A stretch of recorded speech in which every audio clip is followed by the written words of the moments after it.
Greetings, fellow Earthlings! The year is 2020, and Picard is back on our screens but never left our hearts. So while the former captain is undertaking wild new adventures, I see no better time to look back at his very first on-screen outing. Today we're revisiting Encounter at Farpoint. Holy schmoly, guys, what in the ever-loving Spaceballs? Forever I will be fascinated by and admire the staying power of this enormous fandom because it was able to overcome the next generation's first two terrible seasons. It's not just the quality of the writing, and hoo boy do we have some stuff to get into, but this show just had such an incredible shadow over it in the original Star Trek. With a 3-season run, a questionable animated series, and 4 major motion pictures under their belt, pitching a show with the subtitle The Next Generation, which, by the way, was refitted from a previously aborted spin-off called Phase 2, and featuring none of the key characters that people had come to know and love, just sounded like hot garbage. And by all rights, it really should have been. But somehow it grew into one of the best sci-fi shows ever made. With stellar actors, sharp writing, and a passionate creative team, they were able to create an incredible world that has left its own footprint in television history. The first episode was an absolute nightmare, almost indescribably bad. I'd go so far as to say one of, if not the worst series premiere in history. How? Why? Good God. Okay, first of all, this was written by series creator Gene Roddenberry and longtime Trek writer DC Fontana, two well-respected figures in the Star Trek fandom. This isn't me trying to dunk on them. Obviously, some things happened behind the scenes. They contributed a lot of great things to the franchise, but look, this story is nonsense. It's just a bunch of nonsense. Stuff was added to extend the premiere to an hour and a half, and to include Roddenberry on the writing credits. Concepts were kind of thrown at the wall. A lot of what's considered modern Trek wasn't really hammered out yet, and Roddenberry just had, like, a lot of bizarre ideas. And on top of that, this was 2 scripts smashed into one, and you can really tell. It is generally agreed upon that Encounter at Farpoint is a real stink burger. Warp speed to episode, engage! The first shot of our new Enterprise and the beginning of an incredible journey. A captain's log begins as we get our first glimpse of Captain Jean-Luc. Alright, so the Enterprise is on its maiden voyage to the planet Deneb 4 to strike up a relationship between the Federation and a people called the Bandi, creators of the titular Farpoint station. But first, we must be introduced to our ship and Rogue's gallery of characters that Picard is here to frighten. He walks like a robot, which is weird because Data is less stiff and emotionless. And nod. And nod. Mini skirt! Mini skirt! Oh, what the hell? This isn't it, right? Carpet everywhere! Lazy boys! Damn it, I'm not even going to unpack my suitcase. This thing is getting cancelled. Well, Picard comes off like a serial killer and the ship looks like a station wagon. Things are off to an auspicious start. But at least their first adventure out is an exciting one. You will agree, Data, that Starfleet's orders are difficult. They just asked us to talk to some people with an unknown energy source, Captain. Don't contradict me, Mr. Data. I said you will agree. But oh man, what a difficult set of orders. Not sure how the Enterprise will cope with such a rough mission. Not nearly as rough as all this dialogue, though. Inquiry. The word Snoop? Data, how can you be programmed as a virtual encyclopedia of human information without knowing a simple word like Snoop? Yeah, idiot. Can't believe the dumb android doesn't even know the word Snoop. But look, these aren't the only weirdos on the ship. Troy's here to almost have a breakdown at any whiff of telepathy that crosses her radar. I'm sensing a powerful mind.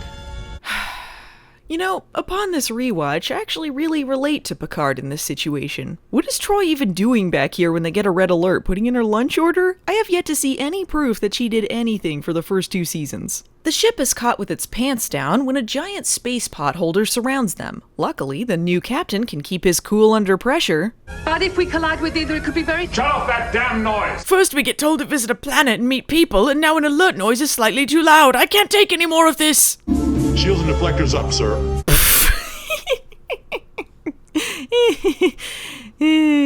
Stupid sleepy pale Worf. Anyway, the pod holder is our first appearance of Q. Pretty much the saving grace of this pilot, but still not very great. He tells Picard that humans have infiltrated too much of space, and they need to turn their butts around and go back to their own solar system, or else he'll do this. Not a fire extinguisher, no! You damn animal!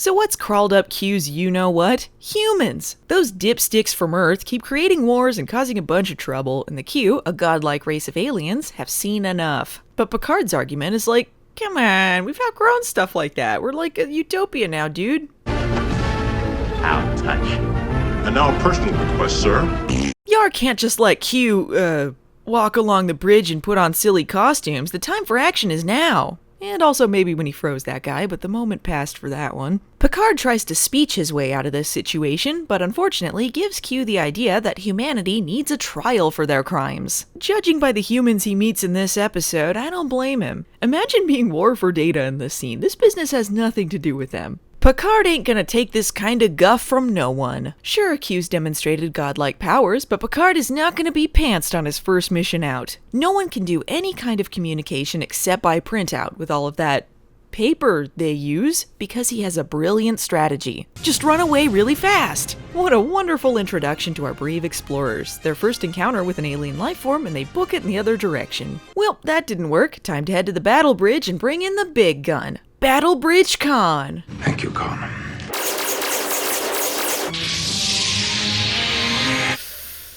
Well, this could have gone better. Sit back and watch us retreat. This is a really good first impression. Commander, signal the following in all languages and on all frequencies. We surrender.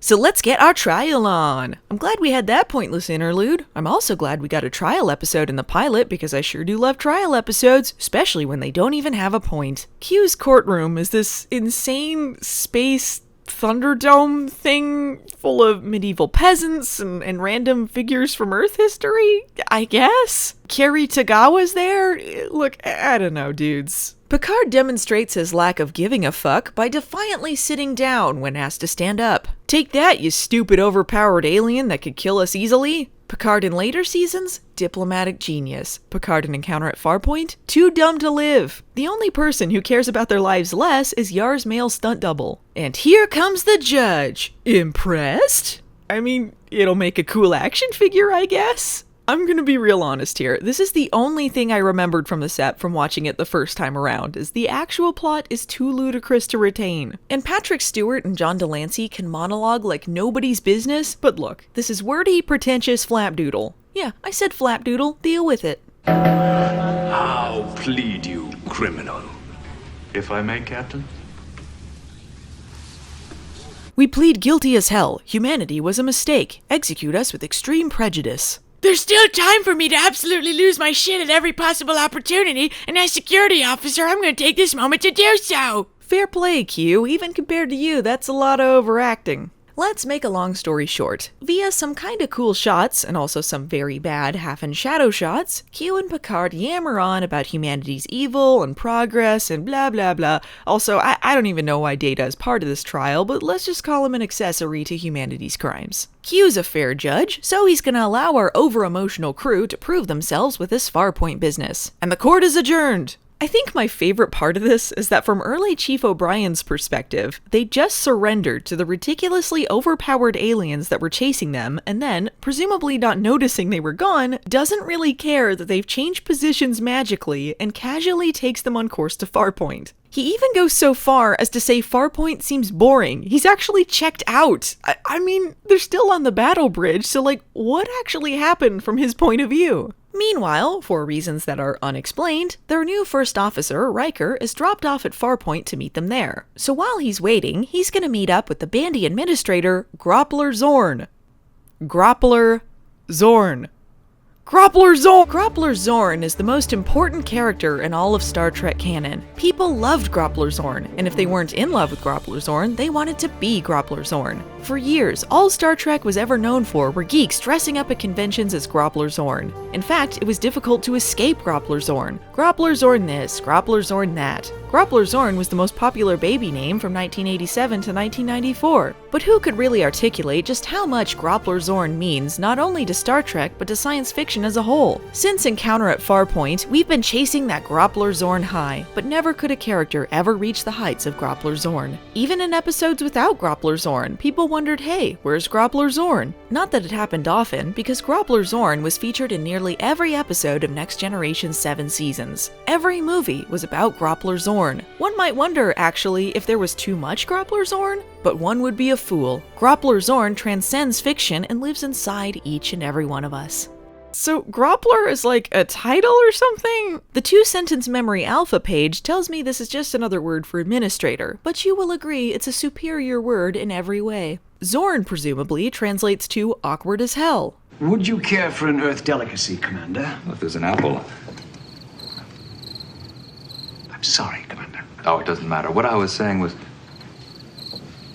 Hot damn! Court cases, apples, this pilot has it all. According to IMDb, when Riker says this apple is delicious, he's actually eating a delicious type apple. And 4 out of 7 people didn't find that fact interesting because they hate fun. But Riker's not the only one who had to meet the Enterprise crew there for some reason, as Dr. Crusher and our unfortunately clothed son Wesley are now also around to act robotically with some secret backstory we are not ever privy to. I've been meaning to visit them all myself. Of course. Screw you, Riker. Dr. Crusher doesn't have time for non-scarf-related activities. Who the hell cares that a scarf magically appeared when she asked for a certain color? How's that squash haggling going? There's already a ton of Starfleet people here, so what is the Enterprise even doing? Have they not made formal contact? This is just a Snoop-related mission? What the hell is that for a pilot outing? You know the captain. When I was little, he brought my father's body home to us. Yeah, super tragic or whatever. And now Geordi is daring to speak informally to Commander Riker, and he corrects him like a dickhole. Damn it, everyone is so likable. Just look at Riker and Picard's first meeting. I'm not looking. Yeah, tell him I'm not looking. I don't have time to explain everything that's happened in the first 4 acts, so you're just going to have to watch the episode, asshole. And that's what he does. Why? How do they have this? But look, okay, forget about that. Let's talk about the main issue here. Everyone in the TNG pilot hates each other for no reason. I don't understand any of these creative choices at all. They're not setting anything up, it's just weird. For a man who said humans should never fight on the show, Gene Roddenberry sure seemed to think everyone should be colossal dicks. I don't know, man. But things get really, really real when Picard instructs Riker to do a manual docking of the saucer section of the ship. Oh my god! A manual docking! Groppler Zorn, take the wheel!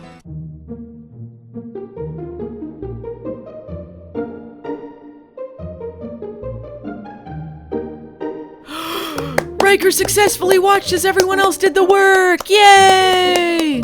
Okay, so this is completely out of fucking nowhere. Picard decides to metaphorically whip his weenie out in front of Riker to assert his dominance as captain, and then, segue-less, asks him to make sure he doesn't look like an ass in front of children? Using the same strength you showed with Captain DeSoto, I would appreciate it if you could keep me from making an ass of myself with children. Alright, man, this opens up a whole can of worms I'm not sure the audience is prepared for. He explains that he's not a family man and the captain should come off as likable, but it inescapably sounds like he is someone who is court-ordered to stay away from kids. Why does he bring up children specifically? If he wants to be a total jerk-off and order Riker to make him look good, whatever, but he only mentions children. What happened in his past? What is he hiding? What in the Groppler Zorn is going on? Welcome to the Enterprise, Commander Riker.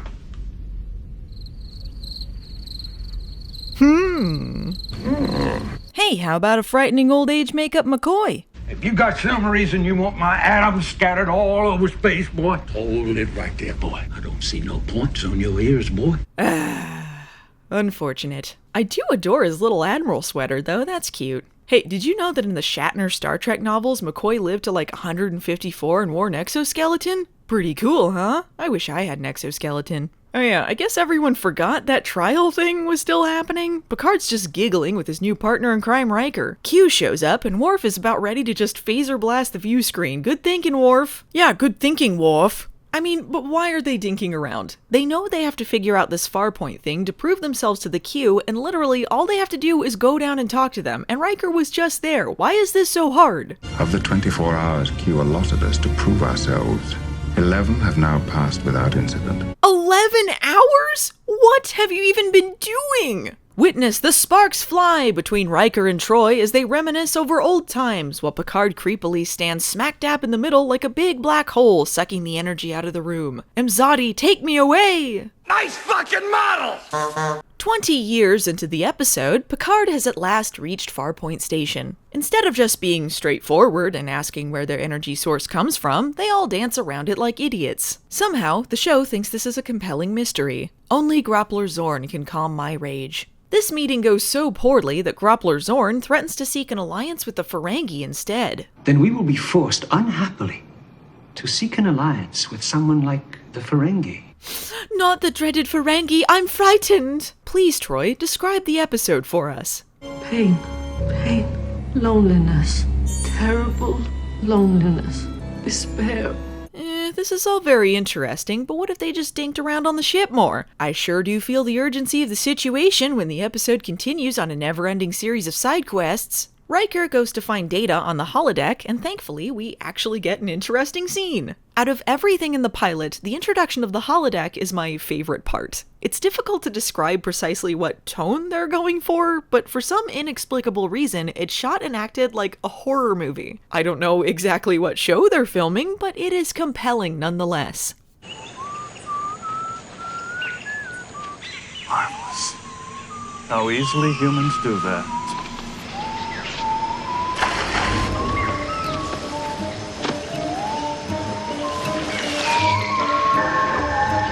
Just a reminder, I hate you all. Back to the Farpoint plot, a few members of the crew head down to Snoop and... Oh my god! One positive I can give Troy in this pilot, however, is that her nails are everything. The episode continues along at the speed of dial-up. Geordi sees good, I guess. I hate to say it, but I'm missing the trial scene. What the hell? Children are not allowed on the bridge. Alright, jerk-ass Picard getting irrationally angry at Wesley's presence is hilarious, though. This wouldn't have happened if Riker was around to keep him in check, really dropping the ball on his duties as first officer. This gives the show ample opportunity to spout out more repetitious and pedantic dialogue that gives the lost skeleton of Cadavra a run for its money. Sir, my son is not on the bridge. He merely accompanied me on the turbo lift. Does this bug you? I'm not touching you!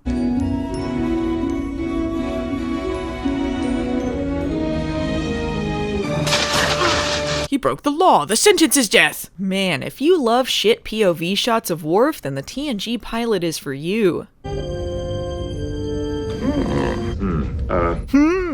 All of this lovely, awkward dialogue is interrupted by an incoming vessel. Get Groppler Zorn on the line! Get me Groppler Zorn.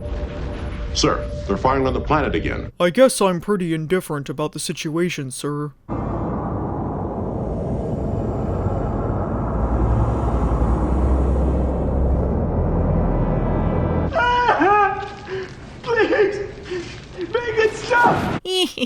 That is classic Groppler Zorn. Oh my god, Groppler Zorn is kidnapped, Q lays it all out on the line, the Bandy have suffered endless casualties, which our heroes don't seem to really care about. Things are getting intense. Oh well, now's a good time for Picard to apologize for being rude to Wesley. I didn't want you thinking me harsh. Oh, who would think you're harsh, you soft cuddly teddy bear, you? Somebody get some priorities! Anger. Hate. Okay, stop! I can't take this anymore. It's just a damn giant jellyfish or something. I don't know. A giant space jellyfish that Groppler Zorn and all the other stupid Groppler Zorns were using to create stuff with space magic, and now its mate wants to blow them up for Groppler Zorning this whole thing. Of course, it was a pair of giant space jellyfish that makes apples and scarves appear when you wish for them. Why didn't we all see that coming? A plot so good that Voyager decided to steal it for their pilot. Why not? Except with more corn, because that's what this was missing. Maybe Trekkies deserve to be ridiculed for so many years. What a franchise for dorks. Giant space jellyfish, what in the world? We've done nothing wrong. It was injured. We helped it. I can't stay mad when Groppler Zorn is here. Case dismissed. Groppler Zorn made Q realize humanity only looked bad in comparison to him. A feeling of great joy. Said no one after watching this. Just hoping this isn't the usual way our missions will go, sir. Oh no, number one. I'm sure most will be much more interesting. I will get this out of the way for the nitpickers who have given this entire video a chance. Yes, I'm a girl and 30, and therefore too young and estrogen-filled to have fully understood anything in Star Trek, and also my intention was to insult Star Trek, the cast and crew, and all of science fiction by making jokes for 15-year-olds. I have personally made William Shatner cry. But I will not take back anything, for I hold strong in my stance that Encounter at Farpoint was a stink-filled balloon of sadness. It's long, it's drawn out, the series was stuck in the 60s and yet retained none of the charm or relatability that made the original series have such a lasting impact. Some things were obviously still being workshopped, so you can't blame them, but that's like number 80 on the list of top 100 things wrong with this pilot. Why does everyone talk so weird and have such an awkward tension? What did Picard do to a child? Why is Data so horrifying? Did Worf just give blood? Is Troy okay? Was Riker's apple really that delicious? Did Wesley pick out that outfit or did his mom? I don't suppose any of these questions were ever really answered, except maybe in the books. Trek nerds have a lot of time to waste. Picard was a wizard in one of them. There are a few good moments in the pilot which set up much better stories down the line, but man, this was rough. I will give them this, I did laugh a lot. I think we can all be grateful that the show lasted long enough to outgrow their less than stellar beginnings, which makes watching the early stuff all the more amusing. It's strange, it's off-putting, but it gave us Groppler Zorn. And that, you will agree, was the greatest voyage of all.